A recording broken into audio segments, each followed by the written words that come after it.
I'm Dan Brightwell. I'm the chairperson for the Southfield Veterans Commission. Today is March the 26th, 2008. We're at the Southfield Public Library videotaping Mr. David J. Levy. Levy. Yeah. And Mr. Levy is a World War II veteran who served in the Army.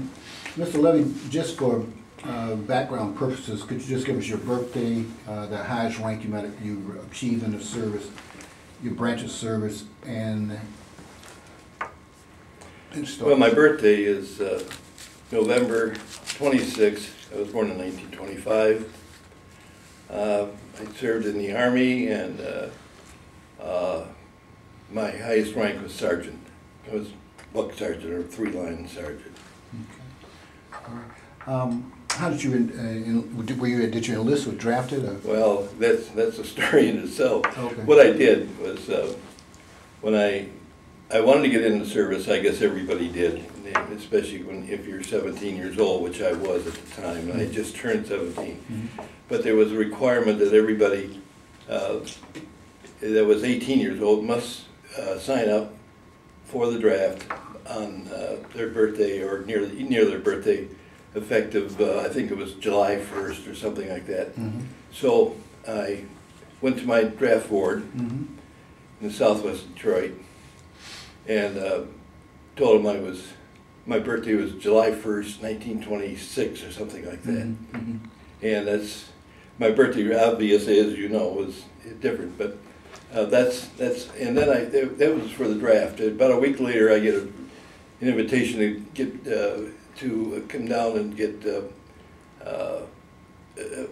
see what my condition was, physical, and I passed it, and they said anybody who wants to go right on in can leave today if you want, you know, because it was a Thursday, and it was March 4th, and I said, yeah, I want to get in. And I waited and waited and waited. I wanted to get in, so they put us all together and they took us over to Camp Custer, Michigan, and we got our uniforms and then our shots and things like that at Camp Custer. Okay.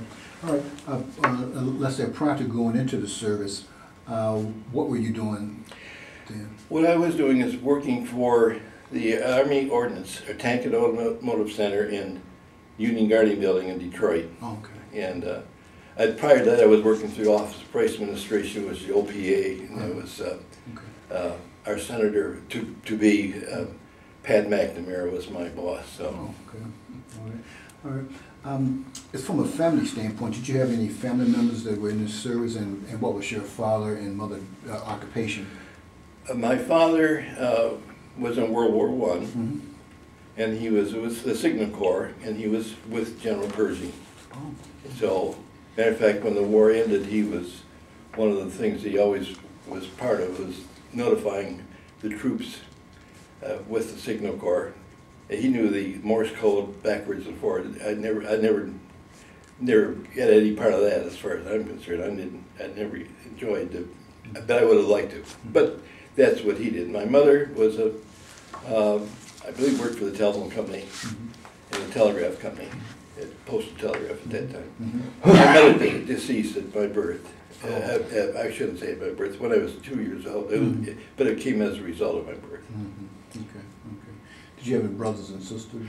I have a sister who, at the time, she worked at Michigan Bell, and I guess she patriotically did a lot of things that the telephone company required of their employees, and I feel very proud of her. Okay. All right. So when you were drafted, and this was in 1943. 1943, March 4th, right? Okay, March 4th. And where did you?